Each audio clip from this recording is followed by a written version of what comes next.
welcome to the Orthodox Union and to a very special program which we are sharing with you today.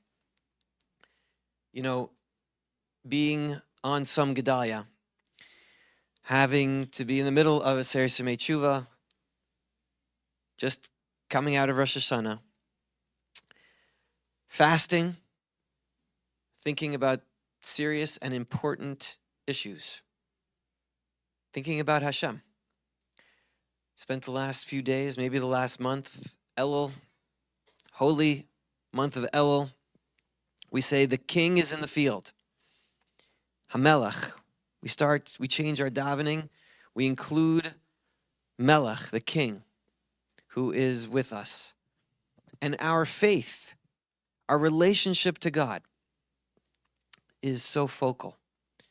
The opportunity to be close with Hashem, our king, right now. And one of the components of that closeness is not just focusing on Hashem, but focusing on the people around us, as we so often try to do at the OU. You know, faith is an amazing opportunity that we all struggle with at times, relating to God, relating to Hashem. But what some of our rabbis, some of our sages have explained to us and shared with us is that we are not just struggling with faith in Hashem. We are struggling with faith in ourselves. We are struggling with the belief that we can do something. We take this subject that we are focused on today. When I left Wall Street and joined my first not-for-profit, they asked me, what should we focus on 20 years ago?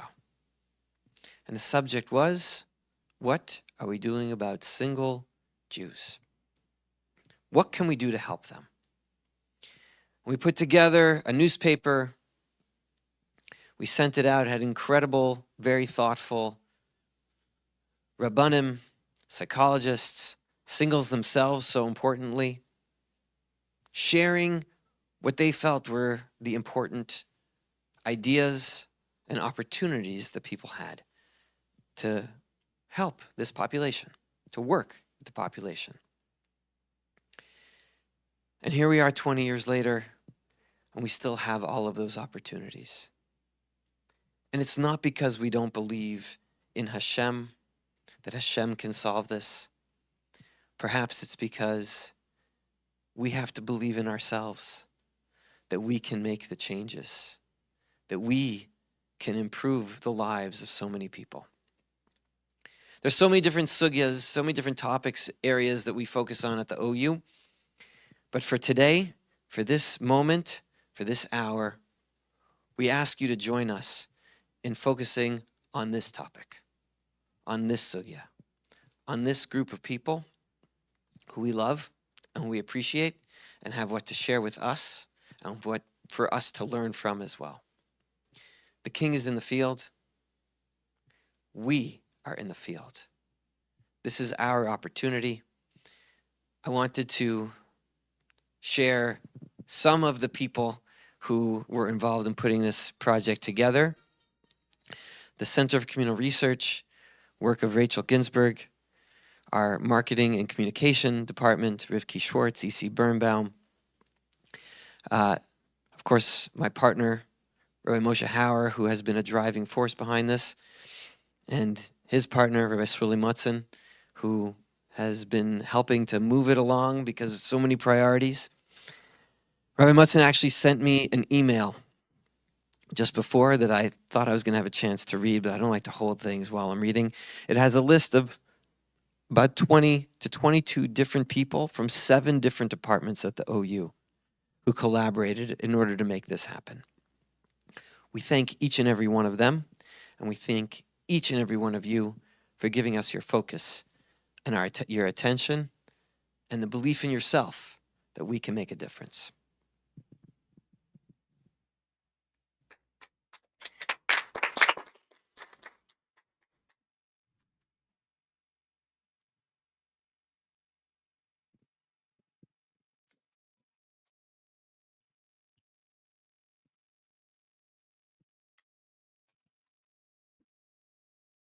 Okay. I don't like sitting, but I'm going to deal with it. I'm also going to look over here and over here for the people online. There are also people in the room, so I'm just going to be going back and forth. Okay. My name is Hannah Cohen. I'm going to be moderating this panel. The reason I'm up here is because in 2019, my team at the then new Center for Communal Research, which now is the established Center for Communal Research under Rachel Ginsburg, but the then new Center for Communal Research launched its first large-scale communal research project, which was on the so-called shidduch crisis, which was a large project to bite off in our first chew, but here we are.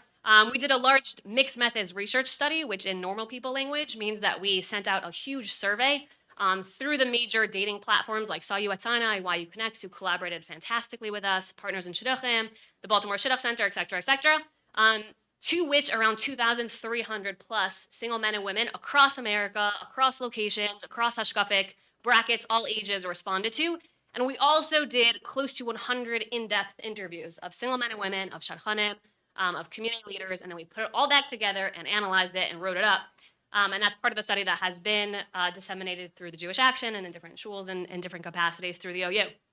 Okay, I'm going to assume that you're not super interested in the raw data. Otherwise, you would have gone online and printed something out, and you'd be reading that in a corner and not here, listening to these wonderful panelists up here.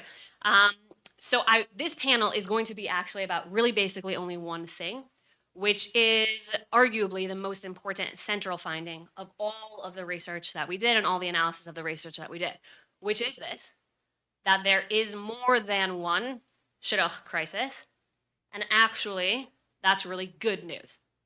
So let me explain what we mean and why I'm saying that.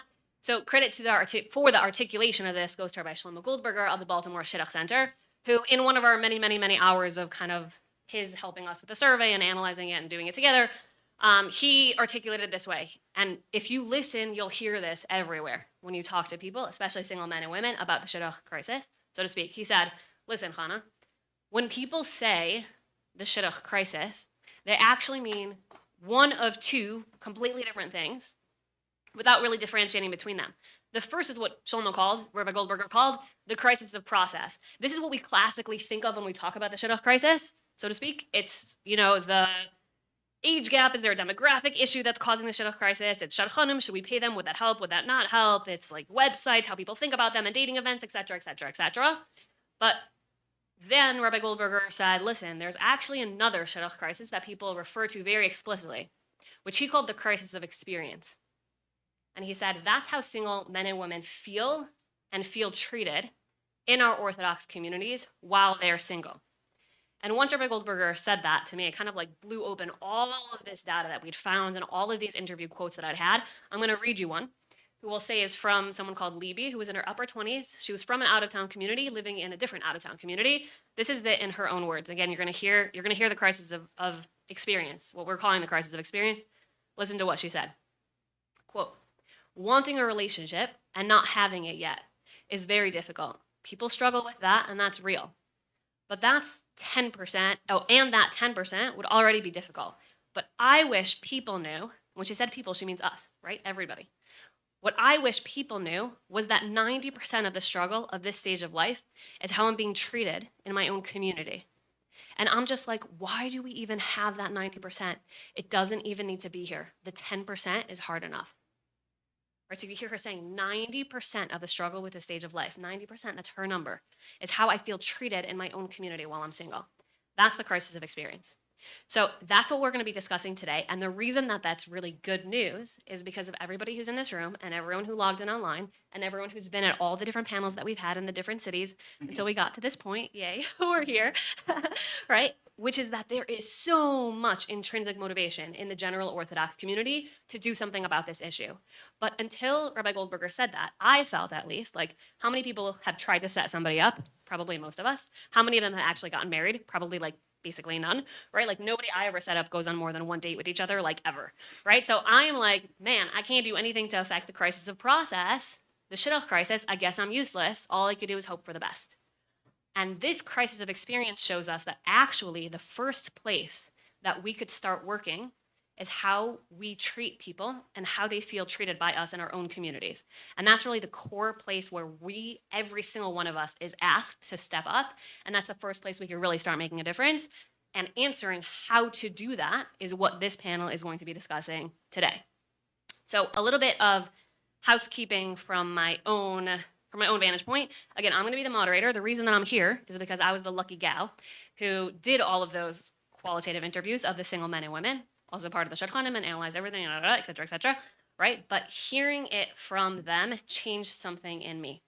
So as often as possible today, like I read you that quote from Libby, I'm going to try to read you the quotes from the real single men and women from the interviews as often as possible, some from surveys, so that you hear it in their own voice. And I hope that it touches you like it touched me being part of this discussion here. I have somewhere between 4 and 6 questions, depending on time and depending on how verbose all of us are up here, that our panelists are going to answer. I'm going to be keeping time, and I'm going to be keeping us on track. And again, I'm going to be posing questions to the panelists basically in the collective words of those people who were involved in our survey and our interviews in some way or another. Okay, so that was like a really long introduction, but it's over now. So everyone can take a deep breath. And I'm going to introduce the panelists, which probably doesn't super need to be done. But on my left over here, I have Tzipora Gradko. Tzipora is a motivational speaker and a transformative coach, and also has a day job somehow magically. She does all of that at once. And she's recently taken on her shoulders the important role of advocating for single men and women in their own voice, and has done that across America, and I believe also internationally as well. Rabbi Moshe Hauer does not need an introduction for me in the OU. It's like a little funny and hilarious, but either way, he's the executive vice president of the OU, and he has been writing sensitively and persuasively about the experience of single men and women for the better part of a decade at least. David Bashevkin also probably does not need an introduction for me, especially not within these walls or anywhere really, for anyone who has a phone and access to podcasts. David is the director of education at NCSY, and he is the founder of the always interesting and always thought-provoking podcast and website 1840. Okay, who's ready to hear me stop speaking and hear other people start speaking? That makes everybody. Okay, ready? So here's the first question. Let's call a spade a spade. It's Tzom Gedalia. So most people don't opt into being on a panel where they have to talk for a long time on Tzom Gedalia and be on a train or whatever for many hours after Rosh Hashanah. So calling a spade and being honest, here's my first question. What is the story behind how you got here? And not the technical story of how you got here, but frankly, and in all earnestness, why do you care enough to be here? Tzipora, you can take it away. Okay. Hi, everyone. I'm Tzipora Gradko. Thank you so much for everyone that's listening, for investing your time in trying to be a part of this mission. We're on a mission to change history, and anyone watching, I'm humbled. I appreciate you taking your time. Anyone that came, thank you so much. Thank you to the OU for taking a risk with this crazy girl from Muncie, New York. I'm very humbled to be here. So it's not a secret. I am single. It's not contagious last I checked, so don't worry. And before I start, I do want to kind of define, what does single mean for someone that really wants to be in a relationship more than anything in the world? And to me and to my friends that I've connected to, it feels like someone saying, go outside and try to live without air. If you're thirsty, try to live without water. And then as time progresses, try to maintain this unnatural lifestyle and way of living that goes against every fiber of your being. It's something that with time does not get easier. It only gets more and more difficult. And I think that everyone has a different understanding of what single means. It might mean to some less responsibility and more income. And I really want to sensitize everyone to change our expectation, our understanding of the challenges that someone experiences that are very private and very deep and very quiet, that we're trying to make a little louder in the hopes that we can help make this challenge a lot more comfortable. So why am I here? We just had Rosh Hashanah, and everyone was asking for different things: success, money, relationships, health. And if you notice, all the things that we want, we can't have them without the greatest gift of all, which is time. Time is the greatest gift we have. We can't do anything without it. And what I found was, as I aged, the greatest gift in the world became something I was shameful for. And when I turned 29, turning 8 to 29 felt like a 5-year gap. I felt like I was aging 5 more years instead of 1. And this gift that I had of life was something that I not only felt uncomfortable with, but I noticed other people felt uncomfortable with as well due to my disposition. And in order to avoid that discomfort, I traveled to South America to age with grace.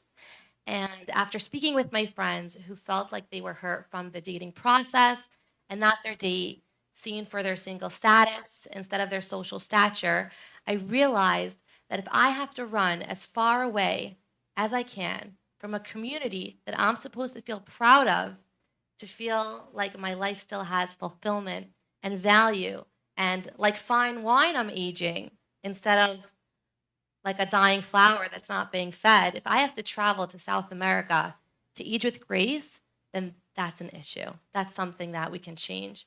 And after speaking to my friends as well, who felt very, very similar, I realized that in everyone's good intentions to try to affect change with people that aren't yet married, there's this huge misunderstanding of what's going on inside.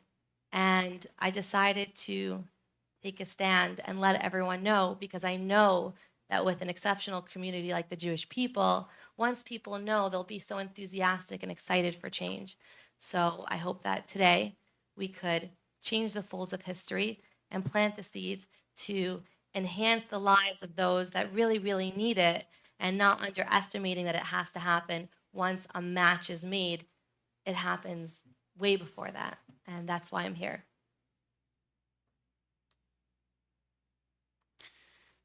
Thank you. Thank you for being here. Thank you for sharing. So I would share a story of a different 90% number.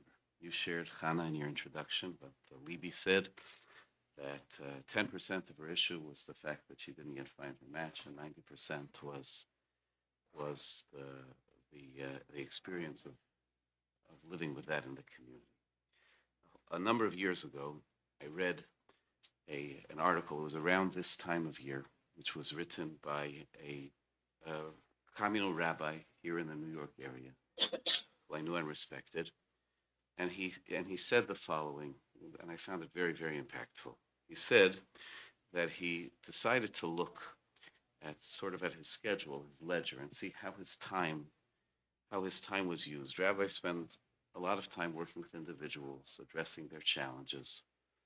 And he divided the challenges which he was helping people with into 2 columns. One column contained things which were sort of what we would call in the lightning bolt category, things which come from the heavens. Lo aleinu, heaven forbid, an illness which befalls somebody. And the other column were man-made difficulties, arguments, disputes, shalom bayis, family tensions, neighborhood issues.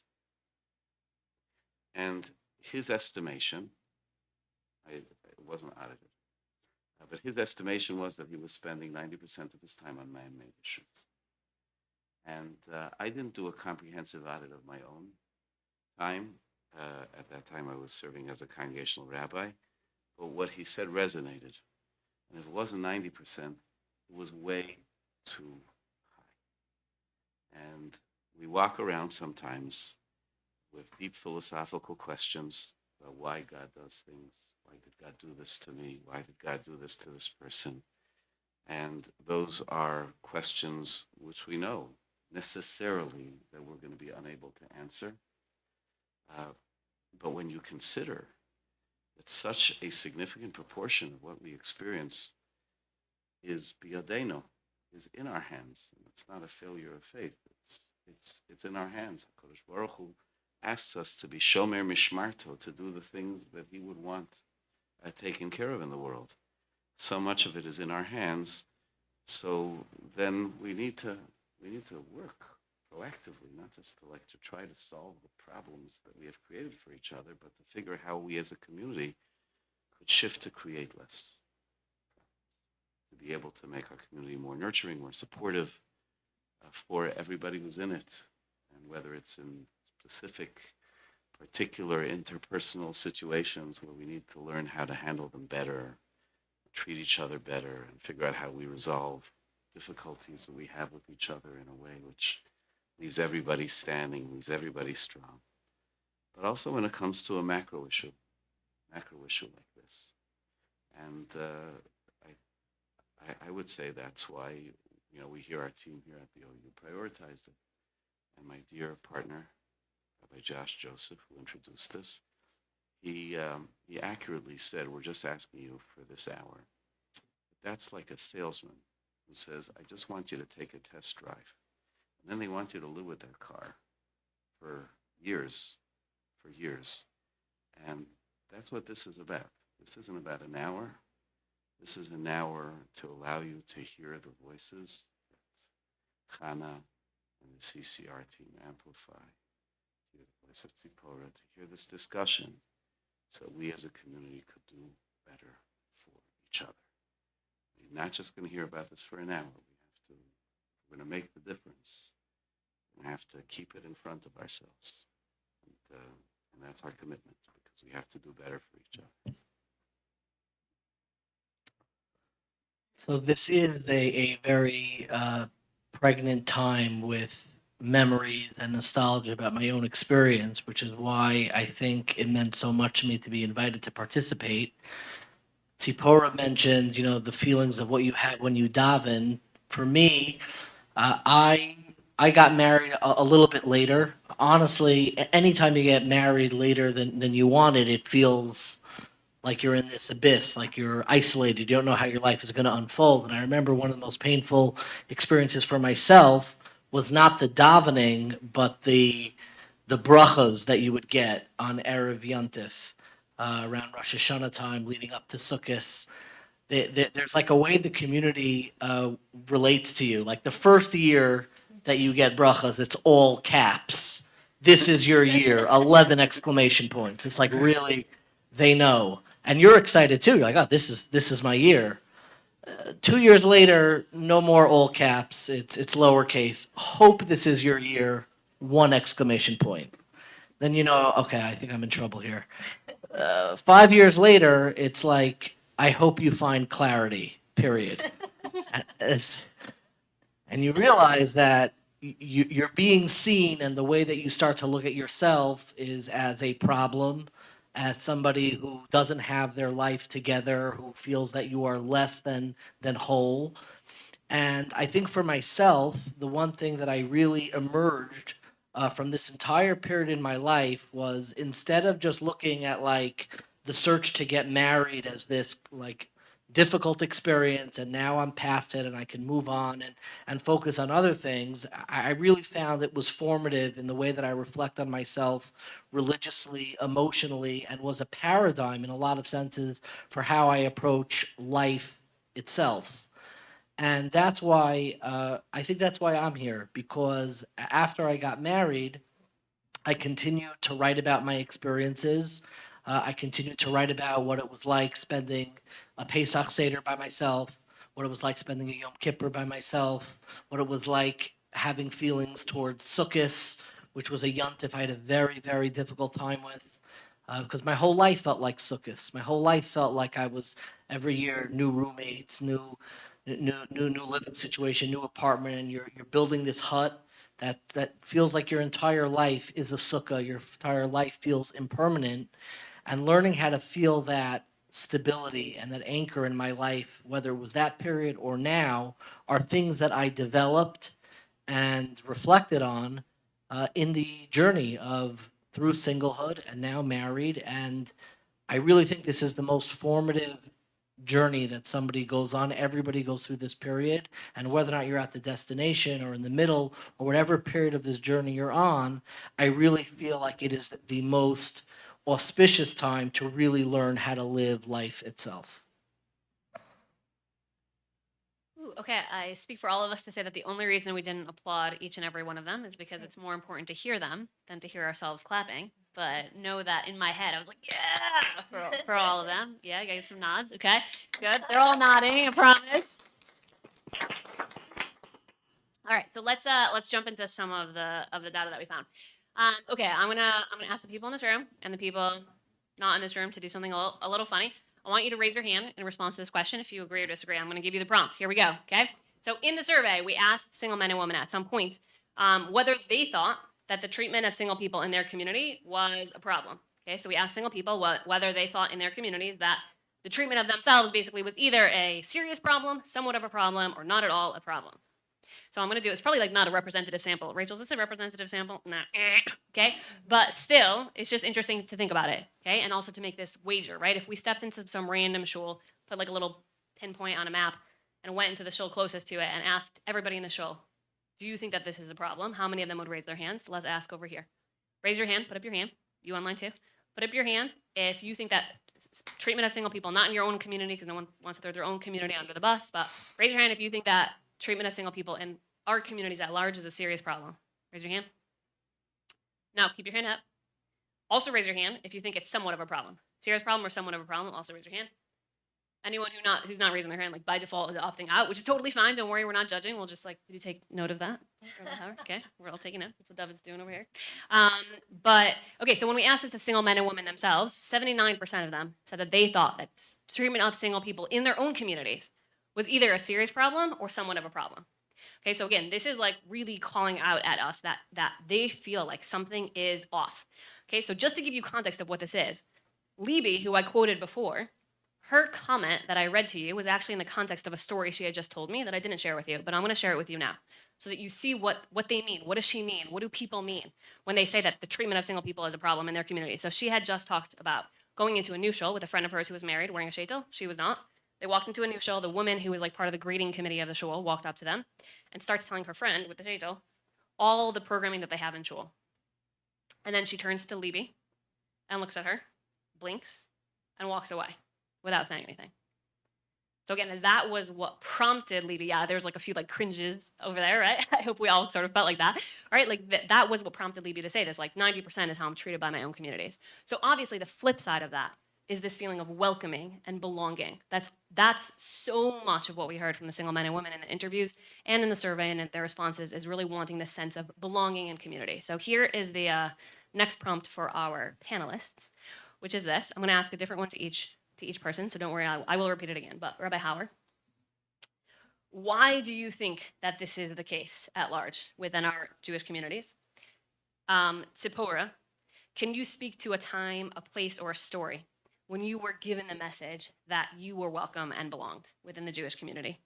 And David, can you share something that you do, that you would like to do, or that you've seen done that helps single men and women feel more welcome? So Rabbi Hauer, I'm going to start with you again. Why do you think that this is the case at large within our communities? So I would answer this question with something that sounds like it's coming from left field, but I hope it frames it. It's not particularly novel. I don't know if I'm going to say something that people don't know. But here's the illustration.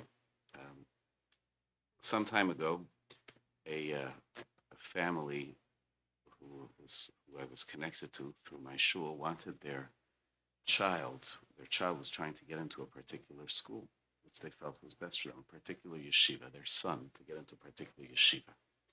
And they asked me if I had any connection to the people. I don't know, do you know that people sometimes do that in the Jewish world? They ask you if you have like a connection to someone. So they asked me if I have a connection to the person who's in charge of the school, if I'd be able to reach out to him. And I said, sure, I would be happy to. And I called the person, the head of the school, and I said, there's this young man, he's applied to get in, and I think it would be really a great place for him. And the person said, I also think it would be a great place for him. I would love to have him. The problem is that I have an even number of students in the class. To which I responded with silence. I didn't understand what he was talking about, and he explained to me that this was a yeshiva high school where at the stage, maybe he was going into 11th grade or something like that, where the schedule of the day was such that the students were expected to spend a nice chunk of the day studying b'chavrusa, studying with a study partner. They divided up into pairs, and they studied as pairs. And he had to have an even number of students in the class, because if he had an odd number, then somebody would be there without a chavrusa, without a partner. and they would be, in a certain sense. This metaphor comes to mind in this because, in a significant sense, our community has significant value it places on family. It's built around family, and in a certain sense, it's built around people who have a chavrusa, and it's a problem.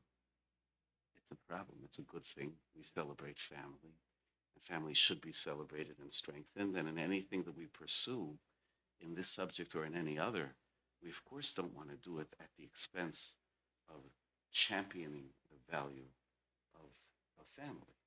Nobody wants to do that. But you know, the issue becomes, so then there's like, what happens when somebody just doesn't fit that paradigm? And that's where we have to think. That's where we have to think wisely. That's where we have to where we have to some degree to get past it. I would say two more things. One, acknowledging a challenge, and the other, in the opposite direction, acknowledging the strength. And I think both of them have, in a certain sense, been said. Tzipora, by Rabbi Bashevkin, by Rabbi David, but I think they deserve to be highlighted. There is a problem that we have as well, because since it's so family-centered, and we know that it's a value when people want to have a family, so we can watch it happen, and we can be judgmental. We can make assumptions. We can have that question, why not? Why not? And it's a very unfair question. Very, very unfair question. And we have to figure out how we can take a step back, whether a faith in God-based step back, whether a faith and respect for men and women-based step back. But that's something which I think we have an issue. We have to deal with that. And on the other hand, I would like to say what we don't have an issue with is that fundamentally, Ani Mamin B'Emunah Shalema, I believe with a complete belief and complete faith, our community is not mean-spirited. That they want to do the right thing. It's because you want to do the right thing, it doesn't necessarily mean that you know how always to do it. But our community wants to do the right thing, and there are thousands of people, many people. I don't want to be verbose, so I stopped saying many. Right, but many people who really are doing the right thing, are embracing so many people as part of their families, as part of their circle of friendships, respectfully and valuing them. And we know just from like the feedback that we've had from publishing this study, from other initiatives around this, that there's an incredible desire in the community, in our community of Kol Yisrael, to be able to figure this out. And that figure this out, again, doesn't mean to be able to find shidduchim for everybody. Yes, there's incredible desire to do that too. But there's incredible desire just to address this issue that you called, that Rabbi Goldberger called, the crisis of experience, right? The singlehood experience, to make it positive and a time when people feel the community. So that's a really, really positive thing that I think has to be out there. Thank you. Okay, Tzipora, I'm going to ping it over to you. I'm going to repeat your question to you, which is this. Can you speak to a time, a place, or a story when you were given the message that you belonged and are welcome within the Jewish community? Okay. I feel like I could give a TED talk on all these questions, so I'm really trying hard to squish it all in a nutshell. Two stories that come to mind. So transparent disclosure, I'll probably think 4 times before going to shul. I go on the important days, Rosh Hashanah and Yom Kippur.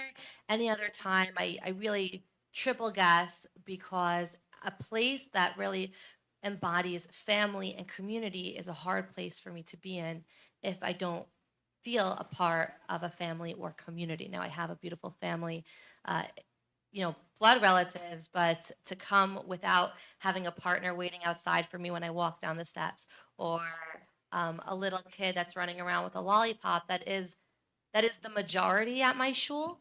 And so, a place that's supposed to make me feel connected and good, sadly, is often a place that reminds me of the things I want the most. So I'll think a few times before going.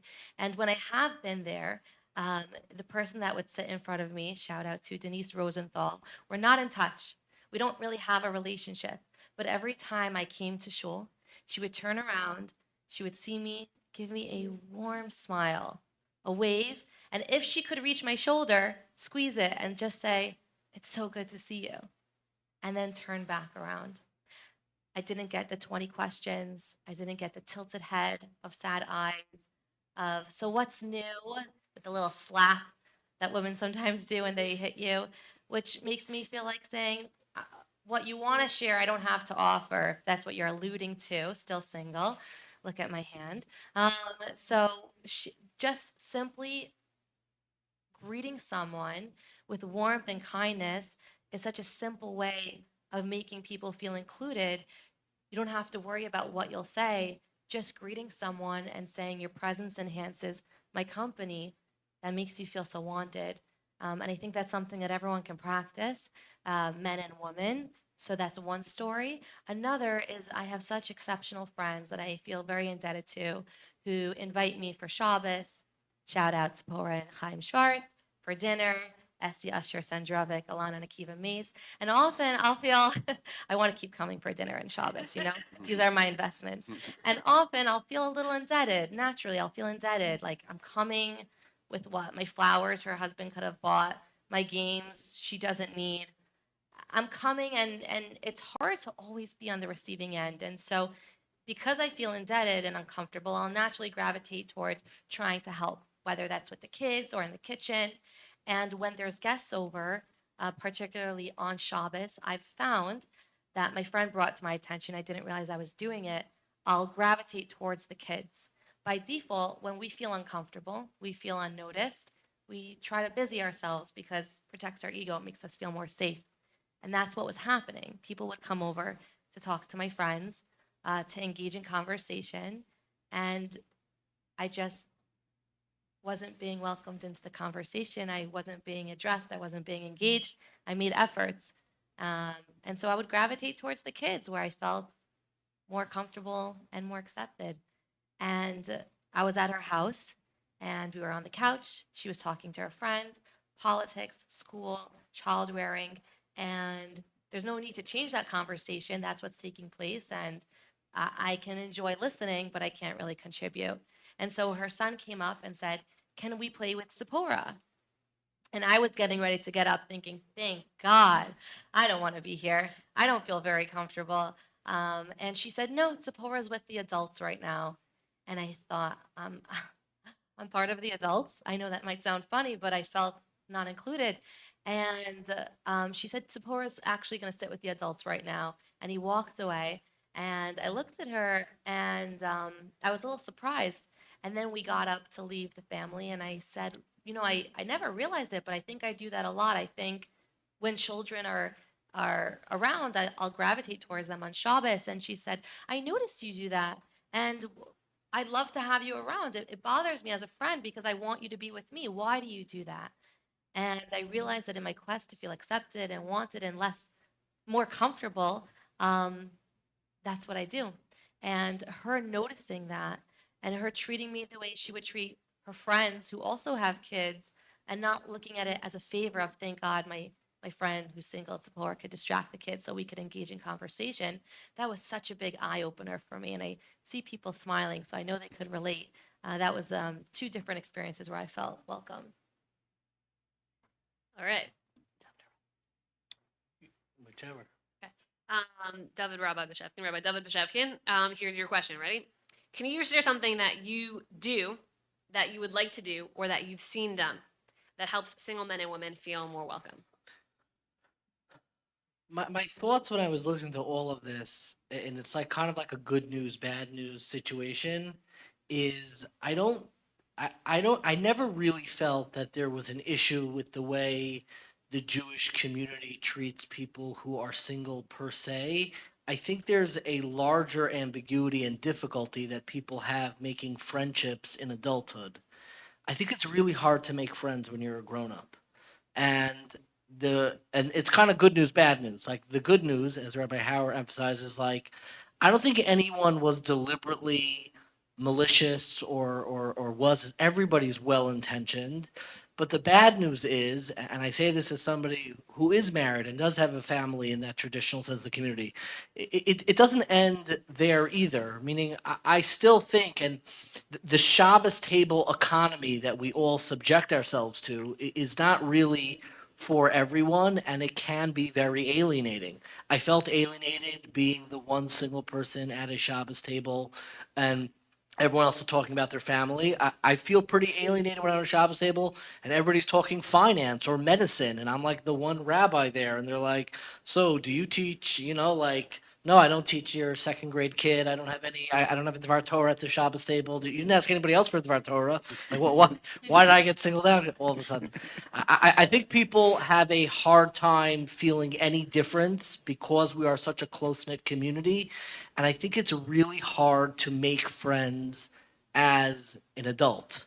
Meaning, so much of our life, because we're so close knit, we have people who we grew up with, first grade, second grade, third grade. You go through life with them, seminary, yeshiva, and now all of a sudden there is this expectation that we're going to continue evolving at the same pace and together, and it is a life problem and a real difficulty. It doesn't get, even after you get married, you don't evolve in lockstep with everybody else, and that's something that has stayed with me this entire time. I think the people who I look back at and continue try to embody the way that they treated me and the way I would want to treat them are the masters of how to treat friends with dignity.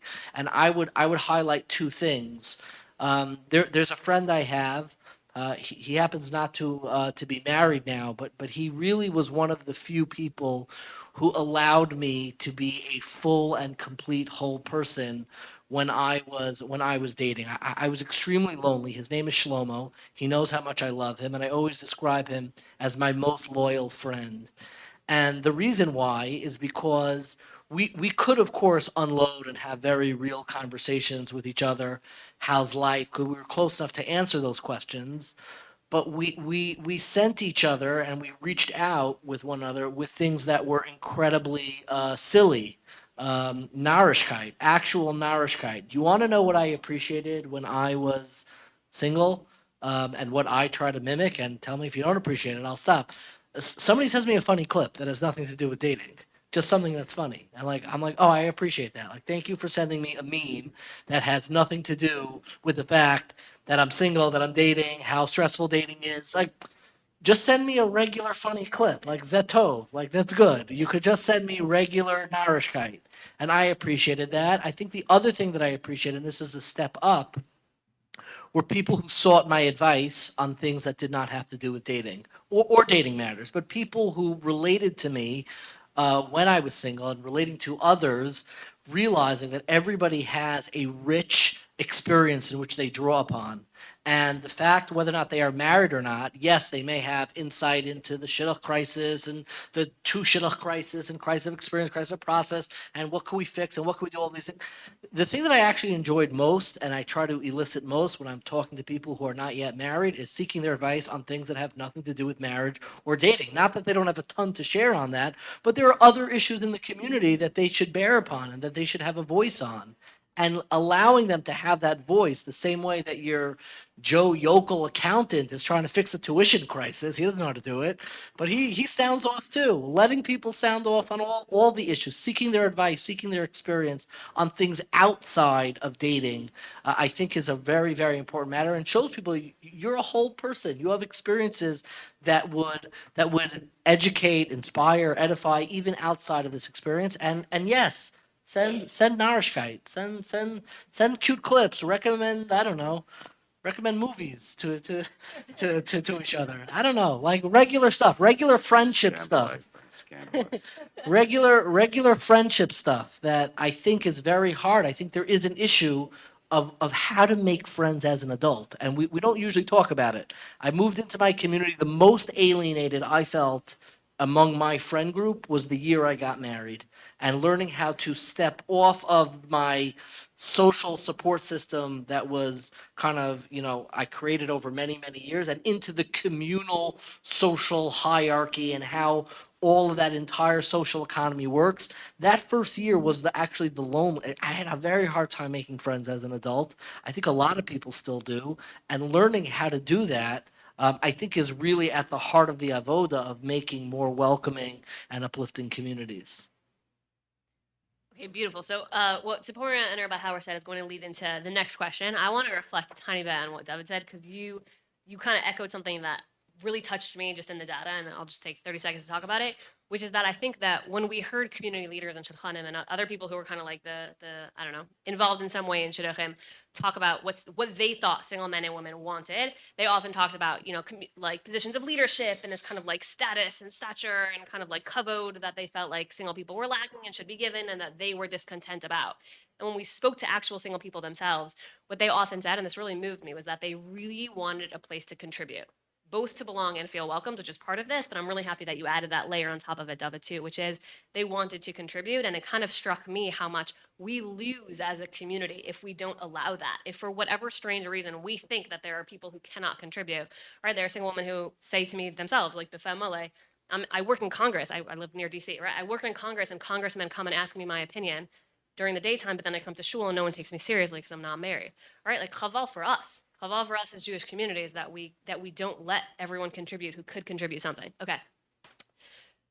To lighten the mood a tiny bit, I'm going to do something a little bit unexpected, which isn't super unexpected. The panelists know I'm going to do this. Rabbi Hauer and Tzipora know this because I jumped it on them last time without telling them, and it was David's idea.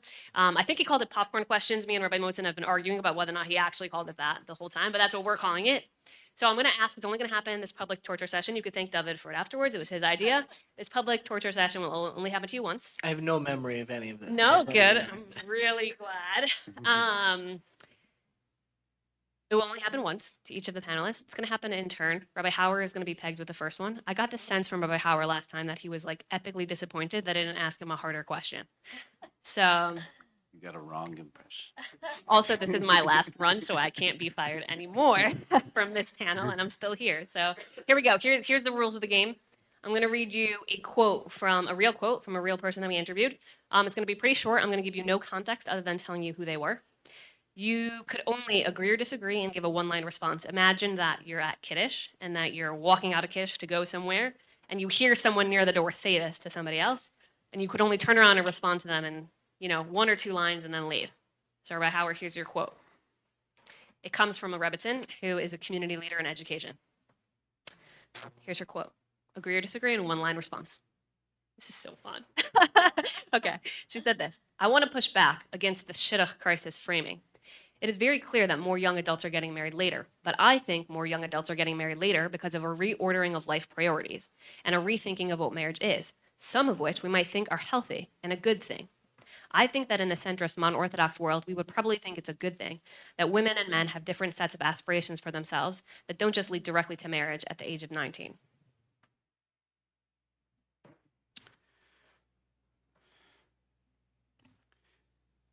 I agree and disagree.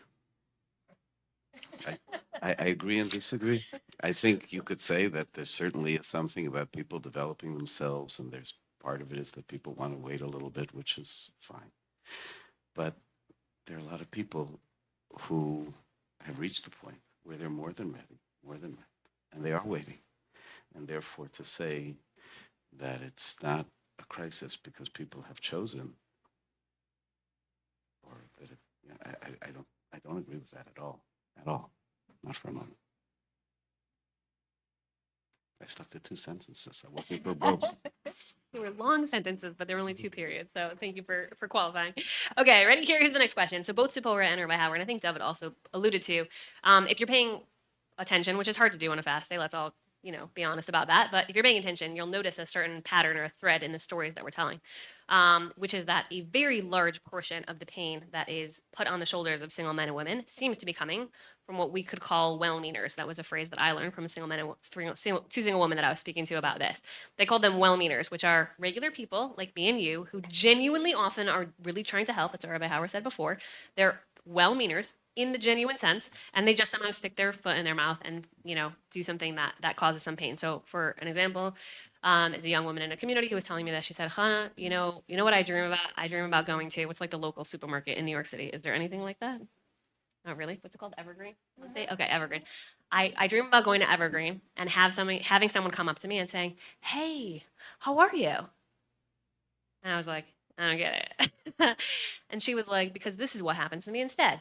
I go to Evergreen and I walk in and someone comes up to me and they go like this, "Hey," right? To like tilt their head and their voice goes up by like 3 octaves. And that's what they say. "Hey, who are you?" Right? She's like, I could read the subtext there. The subtext is like, "Chaval to see you in the grocery market again and you're still not married." She's like, I totally get that. So again, those are well-meaners who are genuinely people who want to help and don't. The number I heard attached to this was 80%. Again, just from people that I like surveyed for fun. It's not really fun. So here's the question to the panelists. David, you get to go first this time. Okay. Firstly, there's a bunch of questions. You can answer however many of them that you want, but you have to keep it really short. Are you going to torture him? I'm going to torture him. Don't worry. He's going to be tortured later. I'm not going to miss any of my chances tonight. Okay. David, here, and it's going to be the same questions for everybody. Do you agree or disagree? Do you agree that most of the pain comes from well-meaners? What are things that well-meaning people definitely should do? What are things that well-meaners definitely should not do? And importantly, how do you know the difference between whether or not what you're doing is helping or not? Okay, so everyone has the same ones. Keep the answer short because we do want to get to the torture sessions. There's a lot there. I wrote an article 6 years ago. I actually published it when I was still single, but I was too much of a coward. I wasn't as courageous as Sipora, so I published it under a pen name, but it was later published in Jewish Action. The article, which you could probably find online, was called A Polite Request for Basic Sensitivity. And it was about the experience of what it would be like if we treated people the way we treat single people who are dealing with other issues, people dealing with infertility, people who are dealing with the loss of a job. Could you ever imagine somebody who God forbid, lost a job, they're unemployed, and somebody makes a kiddush for having a promotion, and everybody turns to the person who's newly unemployed, says, "Mir Hashem by you. It should be good by you. It should be good by you. Oh, it should be good. It's kiddush, kiddush." Like you would never imagine that type of insensitivity, and all the more so you could imagine. And I literally in this article used the imagery of walking through a supermarket, picking out cereal, and walking up to somebody. "How's it going? Are you having kids? Did you see this fertility specialist? Did you see this person? Did you try that?" Nobody would ever imagine having a conversation like that. It would be so disgusting, so inappropriate, such an overstep of boundaries. But there is a sense when people are single that everybody becomes an armchair psychologist. Everybody's diagnosing everybody else's commitment issues. And that applies, let me say, to single people to one another also. Like I remember when I diagnosed all my friends with commitment issues. They have problems. I don't have problems. They do have problems. And there is this sense of everybody becomes this psychologist trying to figure out who's healthy and who's not. I remember I was asked the one time I got into a fight with one of my friend's spouses. Is she asked me, "Are you happy?" And I said, what a disrespectful question, honestly. I mean, you could tell from my answer, I'm miserable. So like, you didn't have to ask. But leaving that aside, what an overstep of boundaries. Are you happy? Are you here to help? Are you like, we don't have the friendship, and it comes back to adult friendship, that you should be asking me, are you happy? Are you really happy? I didn't need a reminder of what I needed and what I wanted in my life. I can remind myself. People sometimes get worried that, somebody who's single is going to get too comfortable. I'm like, I had all the reminders in the world. I didn't need you to pile on as an added reminder that I would somehow get too comfortable. I think there are a lot of well-meaning, well-intentioned people out there. I think everybody has that with their relationship with their parents, with siblings, with people who we all mean well, and we all have triggers. I think there are two things that you can really do. One is the person who is triggering, and one is the person who's getting triggered. With the person who is triggering, you need to earn people's trust and this relates to all matters of friendship. keep in mind that you shouldn't be asking questions that are prying that about somebody's life unless you've earned that level of trust. How do you know whether or not you've earned that? I don't know. Read the last 5 texts you've exchanged with each other in 5 different days. Have they all been about dating? You probably have not earned a real friendship and relationship to know what is going on in a larger context in this person's life. Make sure that you are not just a one issue friendship. I happen to have a very good friendship with my accountant, so it wouldn't be so strange. Shalom Nechama just lost his father, but I love my accountant. But it would be strange for most people if their accountant, who do their taxes every year, like texted them in the middle of the year, be like, "Are you happy? Like, get my 1099, get my W-2, and like we know what this is about." People should not be prying beyond what they have earned in the friendship, and you need to earn it. You need to earn it when you're dealing with somebody who is single, with somebody who is married, with somebody who's struggling with infertility, with their professional life, with their religious life. Friendship is something that is earned. It is bilateral. It's not a monologue. It's not your little one-man show where you test out your psychological theories. I do think there is something to be said on the person who is getting triggered. Somebody who, in this circumstance, is somebody who is single. We need number one to have Rahmanas on ourselves, and you need to have the ability to tell somebody, not publicly. I wouldn't blow up. It shouldn't become like the big hawk at the kiddush. Did you see what David did at the kiddush? He started chewing somebody out. No, but I have said, friends, do me a favor, at a Shabbos meal, when the conversation gets there, let's change the subject. You don't say that publicly. It'll make a whole thing. It'll get very quiet and very awkward, and you'll regret doing it immediately after. But after the meal, or you could excuse yourself. I've excused myself in meals. I'm married with a family. Things have come up. I've excused myself from meals that I don't like this. I don't want to participate in this. They're prying questions of me sometimes. That happens. This continues throughout life, which is why my underlying premise is the struggle that people have while they are dating is paradigmatic of dealing with life itself. But I think the ability to have rahmanas on yourself, you're allowed to tell somebody, please no, or I'm sorry, I love you. We know each other for so long. This isn't something I want to talk about with you. It's okay. I appreciate you reaching out. Let's just keep the main thing the main thing. Having that ability to have that voice and to share that with somebody is an important thing that we should be able to do. But you should have a category of people who you mamas just don't care about, honestly. Just like FYI as you go through life. Not everybody who brings up something you don't like, you have to have like a deep unpacking session. Let's not do that next time. You just have to they're going to be clever. They're well-meaning. We love them. They go to our shul. They're, I don't know, our parents' friends. Everybody's got that group of people.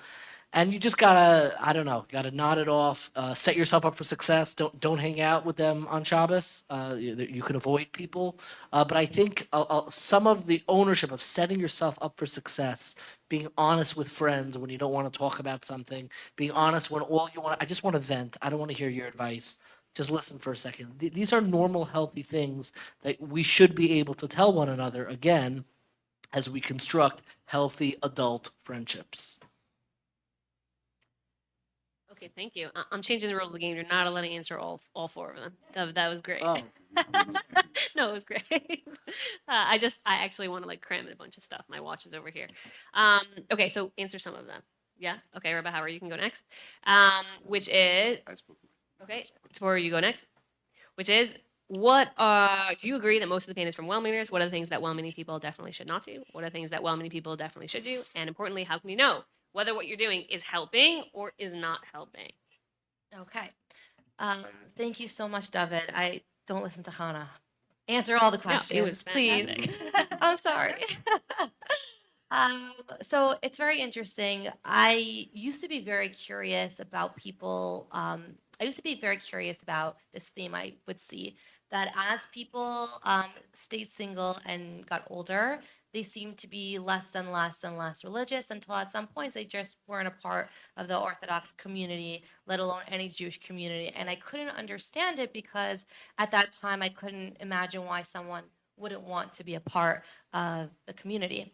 And as I got older and relocated to Mexico for 1 month with a friend, I realized that when I'm in a setting where I'm not reminded of the things I don't have, I'm seen for what I have to offer, and therefore I could enjoy life in a way that other people maybe can't because of my disposition.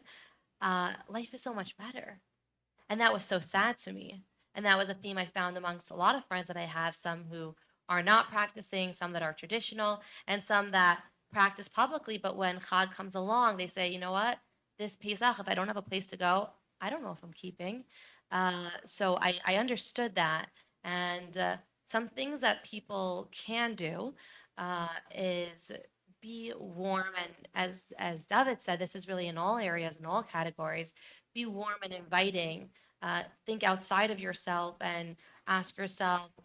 Shabbos comes every week. It comes every week. I was just with a friend for Yantif, and she said, thank God I don't have to wait until 11 more months till I have to plan my Rosh Hashanah, my Yom Kippur, and Sukkot. There are so many people that don't have a place to go, that don't feel wanted, that feel so lonely. Loneliness is a prerequisite to depression. Be someone that stops that. Yes, people do reach out. They do reach out, but it's also really hard to do it all the time. And I like to say, don't tell someone there's an open invitation. Invite them enough times where they feel there's an open invitation. There's a huge difference between the two. When you do invite someone, it's not Love Island, The Bachelorette, or a Netflix show. Don't make the topic of conversation for your table their dating life. Oh, so do we know anyone? Oh, I think we do know someone. Now I have to smile and act like it's socially appropriate for you to be talking about my private, intimate, personal life as small talk because my reputation's on the line and I don't want to be an Oscar. I don't want to be a grouch. I don't want people to say, yikes, she's sensitive. Have you considered therapy? Also socially inappropriate.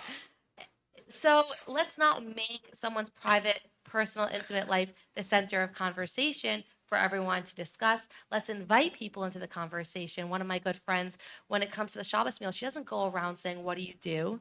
She said, what are some hobbies that people are interested in? What are some interesting things people did recently? Make the conversation inclusive. If you're not sure if you're the right person to have these sort of supportive conversations with, someone that's single, ask, communicate. As David also said, communicate. What do you need from me? What can I do for you? I know personally, I don't like to be told with a hand squeeze, like, I'm davening for you. This is the year. Why are you still single? Sometimes I want to say, why are you still married? Heard it's an epidemic. Don't ask these kinds of questions. See me for everything else. I know it's public information. And maybe that's why people think it's okay to talk about, but it's still very private and personal. So you know who you are if you're one of those people that can talk about it. I don't want well-meaners who are close friends to get all nervous. If your relationship is secure and deep, it's appropriate. But for it to be general talk, it's not appropriate to throw out these loose comments. Why are you still single? Not appropriate. Emir Tashem by you at every occasion, a bris, a wedding. Honestly, even at a yard site like a levaya, just see me for everything else. Yes, Hashem by you at a Levi. Like it's people become so used to this like social norm that seems socially appropriate, and it really isn't. Let's change the narrative, and I think that not everyone's a social expert. And I think that when we talk to people, there's two intentions behind it. Either we're curious about what they do, who they are, we want to know something, so that's selfish, or we want to be warm and inviting and kind, and that's selfless. So I encourage everyone to try to practice. You don't have to do, you don't have to be. Let's just practice being a little bit more selfless. If I'm going to ask something, let it be something that's more inviting instead of just selfish and curious. Thank you. All right. Okay, so what do people say? Everything's been said. It's not by everybody. Not by everybody yet. So I just want to say it quick and straight from where we are. Three phrases. One is that anytime it comes across in all this conversation, it comes across in the voices of the study, single men and women want to be valued. They don't want to be pitied. They want to be valued as members of the community. They want, number two, it would seem to me, please feel free to disagree with me at any time. Secondly, they don't want that to be their whole persona.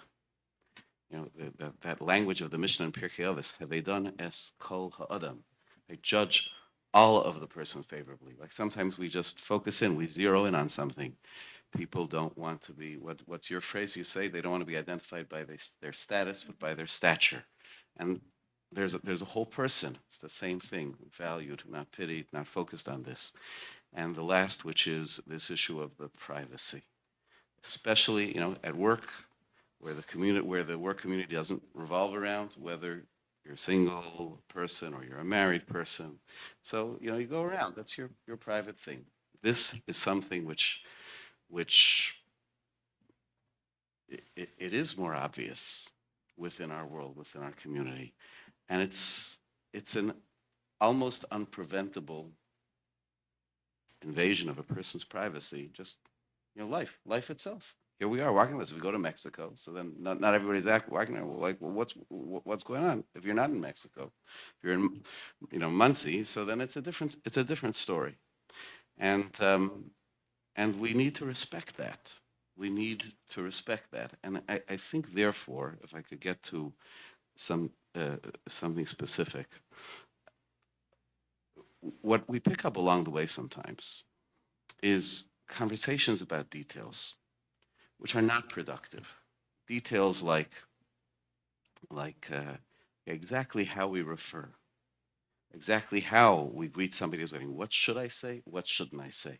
I walked in on a couple of people the other night after a discussion like this, and they were saying, is there a way we could say Mir Hashem by you that's nice, that's gentle, that's respectful? Because, you know, maybe somebody wants to be able to have the bracha.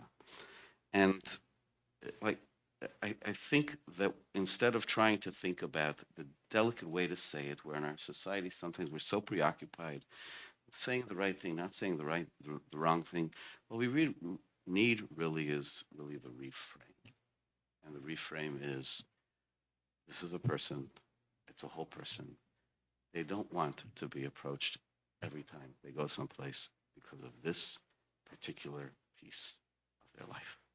Speak to them as a whole person. Have a lot of mileage in speaking to them as a whole person. And then stuff it's like once you're there, once you're in that place, then, you know if there's room for that as another conversation to have.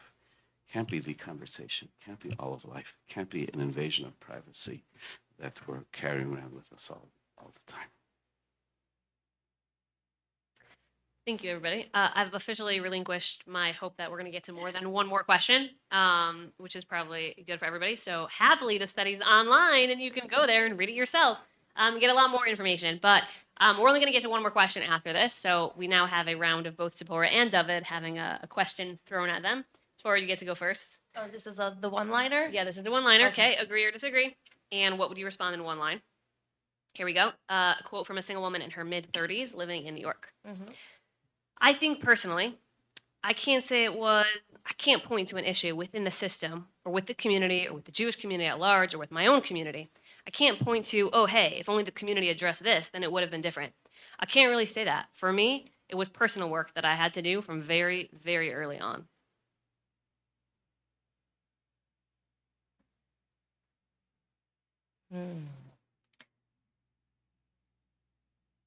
I think it takes a tremendous amount of humility to have that response. So maybe the community that she's a part of, she didn't feel contributed to her issue. So in that case, I would say agree. We cannot point fingers and play victim to the circumstances that don't cater towards our personal needs. I'm the first to always say that. Oh, one line. Agree. We need to invest our own work. This is a beautiful. I can't do one. I can't do one liner. All right. I agree. There's a tremendous amount of work that we need to focus on that we can't focus on. That's really, I would say, the main strength of this stage, which is you.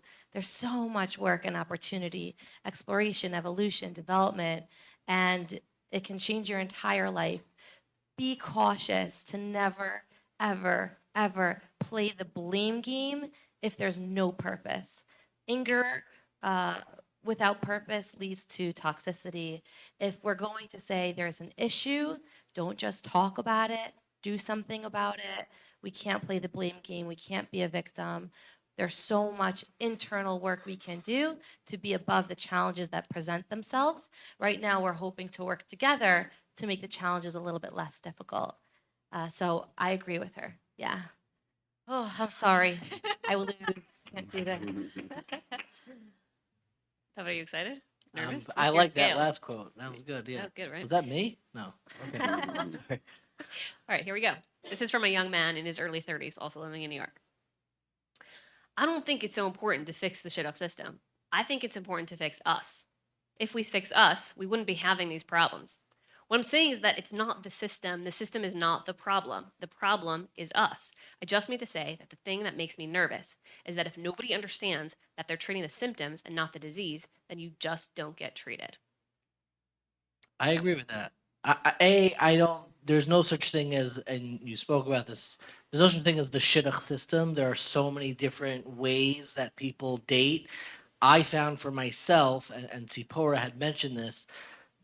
The hardest part for me was the effect of being single on my religious life, and when you evolve slash deteriorate religiously, which I very much did both, you then find yourself in a different where a different dating process would have suited you better. And especially as you get older, the system that may have worked for you when you were 21 might not be the right way to find your match when you are 29. And that can be really challenging. So I actually don't think the shidduch system, if you could call it, it's a constellation of a lot of different systems. I think overall is a fairly good system. They all have their issues with it. You know, on one side you have Hasidic community that's very targeted, very family oriented, not personal agency, and then you can go all the way to single mixers. That's all about personal agency. All across the spectrum, they all have issues. And ultimately, what I liked in the last quote and a little bit of this quote is using that search to find the process that aligns best with your experiences, with your aspirations, with who you want to be. And I think the issue all along has always been us. So I do agree with that. Amazing. Okay, so going into the last question with Tzipora again, I love how you said that, right? Like now we're working together, right? There's responsibility that everybody could take, and it works well when everyone takes their responsibility. So here's us trying to have a final message of the responsibility that anyone who cares, which is everyone, I think, basically everybody, at least, will take. Okay, so again, at the end of the survey, just one more piece about our data, but at the end of the survey, we asked single men and women, which I thought this was fascinating, what they wanted from their communities, and it was an open-ended question, meaning you could write in. Now, how many of you like skip that part after like 20 minutes of a survey? Like everybody, right? So the fact that we had hundreds and hundreds of responses that then we could code into hundreds of people actually saying the same thing, and that open-ended response means that it's like a message that we have to hear from them. So the three things that they said most often about what they wanted us, what they wanted the community to hear from them and do differently was help finding a spouse, which doesn't only mean set me up. It also means find better ways for me to meet Shia people, like David was, kind of saying the different ways that our system could work. It also means that just because the system worked for you doesn't mean it works or works for me. The second was invitations for Shabbos and Yontif meals, which Tzipora also alluded to. And the third was some sort of infrastructure, resources for relationship, education, and mentorship. But a lot of what these free responses said could be summed up in one person who just said, I just want the community to care more. So addressing somebody who wants to care more and wants to do a better job caring. Here's our last question for our panelists, which is, what are you going to do differently after hearing, after speaking, after engaging in these kinds of panels and all the thinking that you've been doing for quite a while on this issue and after reading the study? And also, what do you want communities of people to know, the average Avram and the average Sarah? What do you want them to walk away doing differently? Tzipora, you could take it away. Okay. So I think her name was Aviva, who called me up to interview me for the article that the OU was publishing. And she said, how many communities have you spoken to in? And my answer was not enough. Not enough.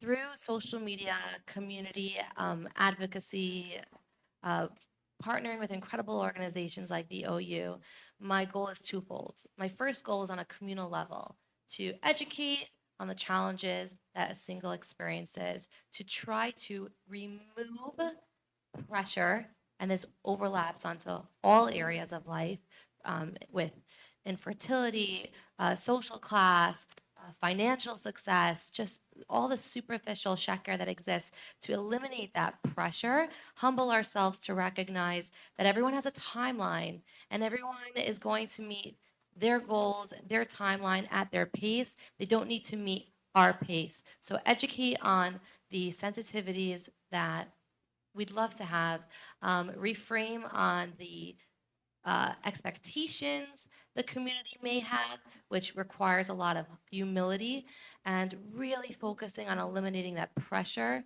that, other than diamonds, I don't think really is very helpful to singles. I'm really hoping to empower anyone not yet married to live their best life, really dismantle all of the toxic beliefs they were taught, eliminating God, creating tremendous insecurity, believing that they can't live rich lives until they meet this goal, which is also a very unhealthy belief.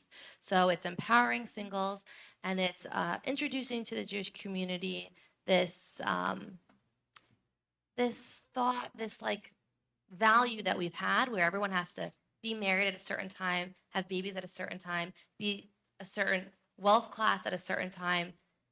Why?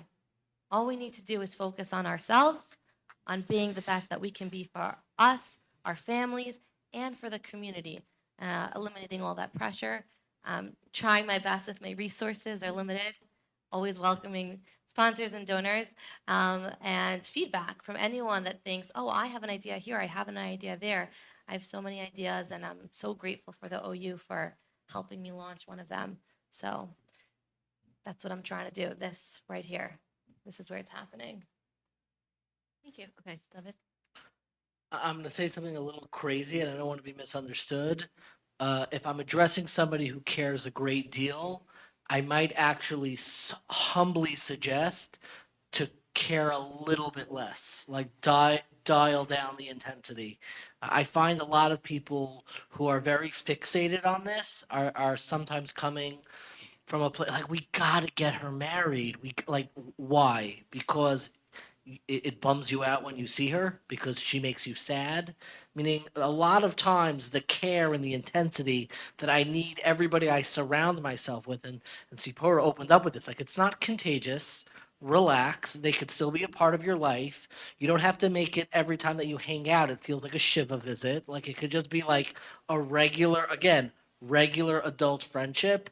And like the fact that you care so much, and every time that you bump into them, the only thing that we gotta get them married. Like, maybe care a little bit less and just like be like a regular acquaintance slash friend who, if you have something constructive to do, then like do it. But like, maybe every time you get together on that Tuesday night and make shidduch suggestions, and then kvetch and sigh, and it's like tikkun chatzos every Tuesday night, where you just look at all of this, so many nebuch. Like, maybe your caring is distancing you from the very population that you are trying to serve. So I might humbly suggest, like, care like 2 degrees left. Like, don't care like zero, but like, take it down 2 notches, your level of caring.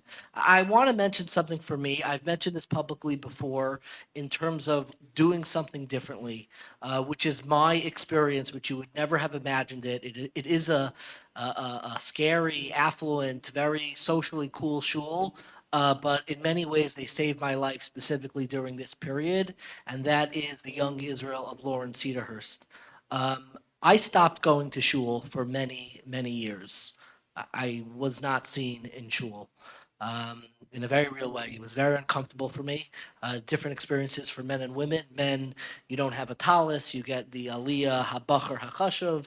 For women who live in communities where most women cover their hair, and where the tells are all there, and there's nothing that made me feel more painful than going to shul. The only time I went to shul is because, with Rabbi Aryeh Leibowitz's suggestion to my dearest friend Joel Mail, he invited me to give a shiur in the Young Israel Lawrence Cedarhurst, and we had a chevra there.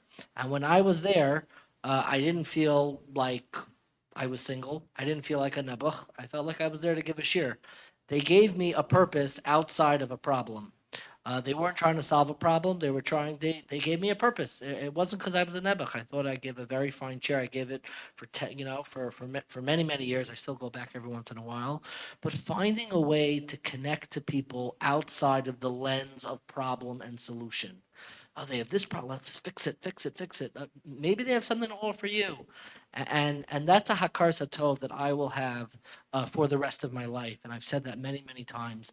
And if you could be that person in somebody else's life, creating an opportunity for whatever their expertise is, that's really special. Not just for people who are single. That's a special thing to do for everybody for the rest of their lives. As I mentioned, this is a paradigm for how to live life. I'm so thankful to Tzipora for mentioning the financial component of the stress of getting married. We're not going to unpack it, but I do want to make it very clear. I know people who their struggle to get married is frankly they are afraid of the financial burden. It is very scary for people, especially young people, and we need to think about how those two major issues, which we usually talk about on separate panels, are actually coalescing and they are metastasizing, becoming one larger issue where the lifestyle, capital T, capital L, seems just frankly out of reach. And people who they're not looking for, like in the unemployment statistics, it's a question: do you count for people who are still looking for work? They're almost not looking. I don't think I can handle being married in this community because of the expectations. It's a very, very real issue. I've heard it from many of my students. I felt it myself at a point in my life, and I'm very appreciative that you raised that. The last thing I would say, it's the first thing that I said. This is a life issue. It's about learning how to live life, how to treat other people, how to treat other people in adulthood. We're not in kindergarten anymore. We're not in second grade. Building adult friendships and having a community that at the heart of our community has a rachmanas, a flexibility. There's a passage in the Gemara in Tainus on Daf Chav. There's a very beautiful story that plays a very real role in my life, where the Gemara says that the reason why we write Sifrei Torah with a kana, with a reed, and not with something that comes from a cedar tree, is because reeds are flexible and cedars are very rigid. And that when we write our Kisvei Kodesh, our Sifrei Torah, Tefillin, Mezuzahs, we should always use a reed, something that comes from flexibility. And I remind myself and I remind everybody that when we write the narrative of our own lives, we should do it with that kana, with that reed that has the flexibility, that has the ability to evolve, to change, that we shouldn't have our life stories written so rigidly of how life is going to unfold. And through our challenges, we should be able to develop that flexibility, that resilience, and that rachmanas for ourselves and everybody in our community to continue writing the next chapters of our collective lives.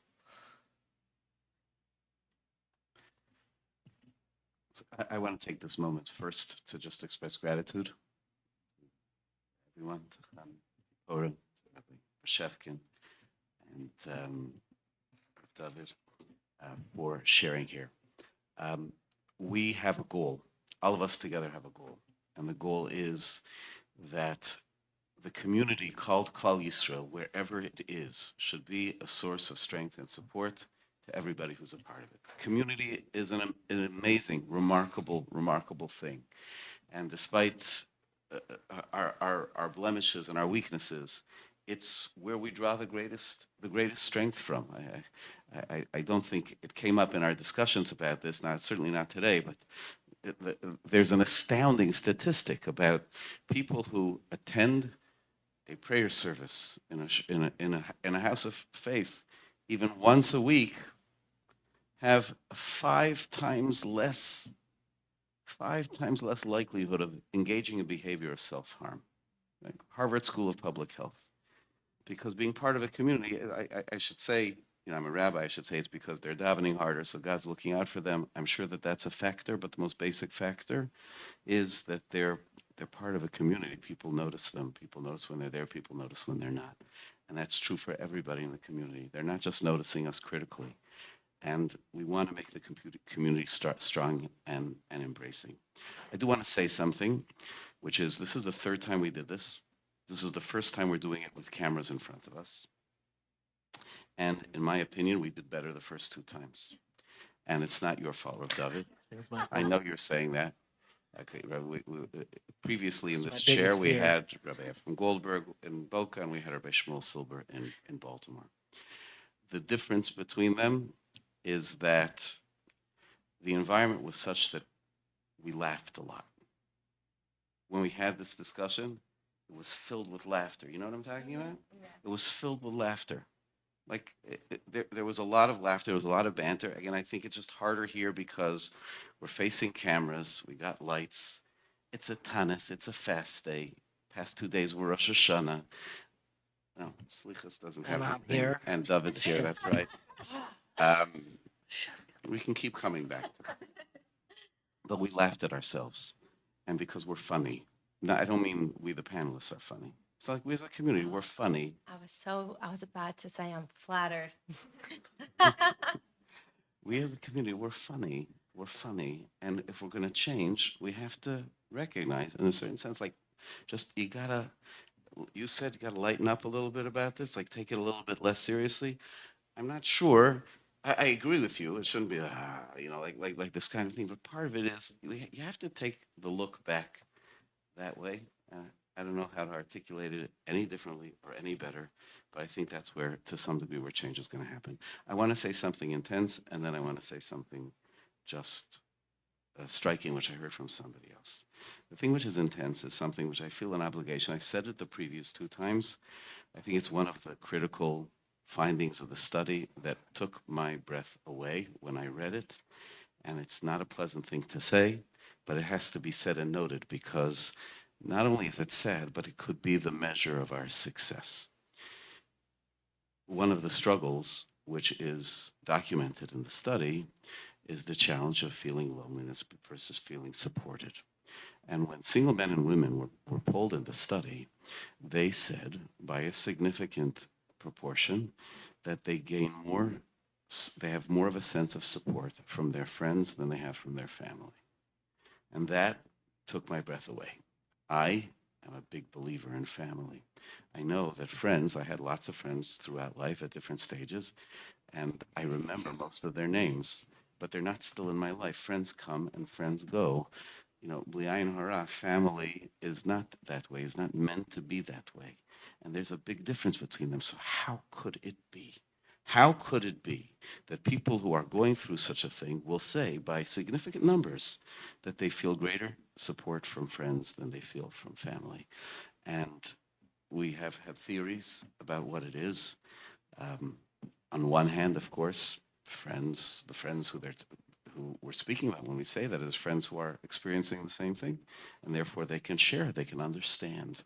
But there's another piece to it, and the other piece to it is that when it's my family, so then it's my struggle as well.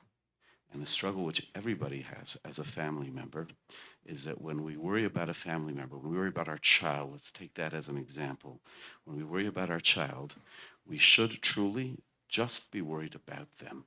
We love them, we care for them, we brought them into the world. We want them to succeed for their sake. But the biggest challenge, in a certain sense at times, when that child is struggling that we have as parents, is that we experience their failure not as a compassion for them, but it's our failure. And it hurts us, and we're embarrassed about it. And we're struggling with it. And what about our dreams that were invested in this and that are struggling? And we can't be effective family members that way when we're thinking of the child as ourselves. We have to be an effective family member, we have to think of that person, that family member, as them, as what they're experiencing. And then it becomes far less confusing, and we're able to be far more supportive. And I think if we would set for ourselves a metric, how do we measure if the efforts which we're doing, which are not starting today and are not ending today, they're not 1 hour, they're not 1 hour and a half, they have to be sustained. What would be a great measure of success is if in 3 years or in 5 years, if we ask these questions again, the answer will be that 70% of the people feel that their family is way more supportive than their friends. Then we will have succeeded. And it's critical. It's a critical piece. The last thing I want to say, take the prerogative to say the last thing is an insight that I heard from someone years ago. Actually, he's now in a different world. But he once, I met him someplace, and he asked me just a great kasha, a great question. You know, there's a Yiratzon, which is nowadays it's in Benchers. It used to be you could only find it in the Gemara. It's a Yiratzon, a prayer you're supposed to say when you're a guest at somebody's house. You know, again, the bencher said, "Harachmani varachas balabayis hazeh, balasabayis hazeh." Bless the host. But the Gemara has a different language, which fell into disuse for a long time, and now it's in the bottom of most modern benchers.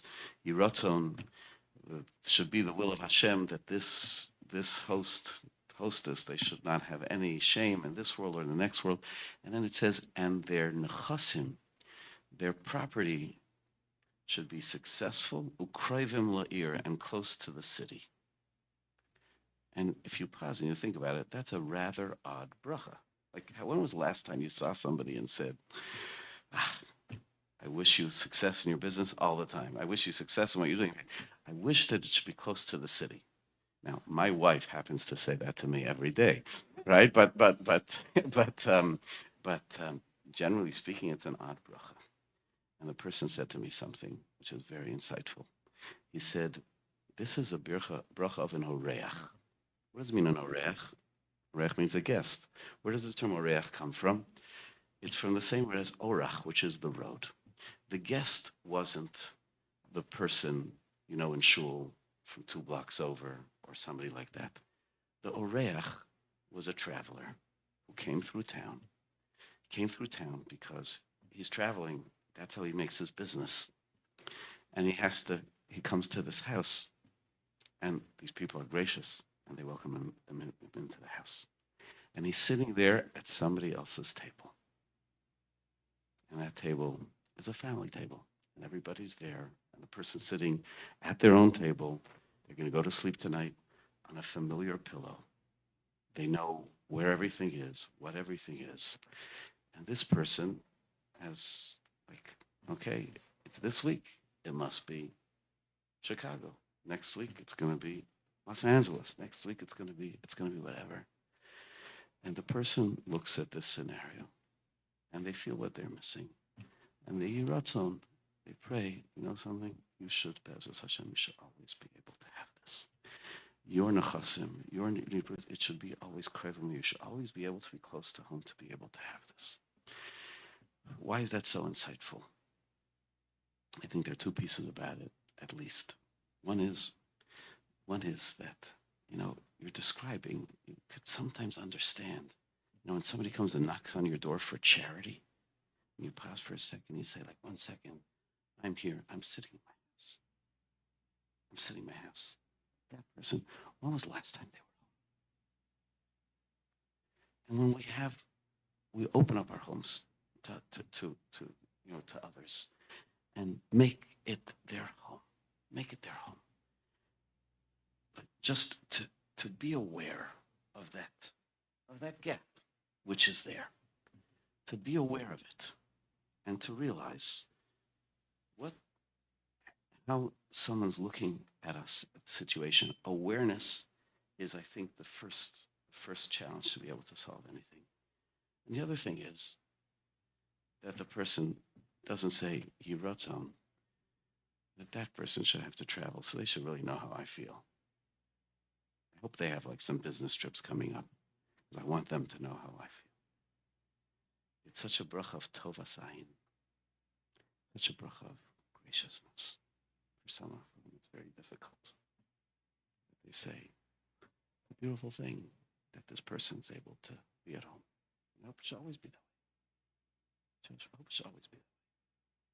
And that's what we owe to each other as a community that's trying to help each other. Awareness of the challenges of the other. And tovas ayin, that we should be able to just bless each other. That everyone should have the most wonderful, wonderful blessings. As a panelist, but really as, in a certain sense, as part of the Orthodox Union who convened this We're in this to see real change. It's not stopping. We're going to continue. I want to thank you. We're going to rely on your voice, Bezos Hashem. Rely on your voice. We're going to rely on everybody's voice. And we're going to rely on the good hearts of Al Yisrael and the good intentions and the wisdom of the Am Chacham V'Navon. We're going to solve this, Bezos Hashem.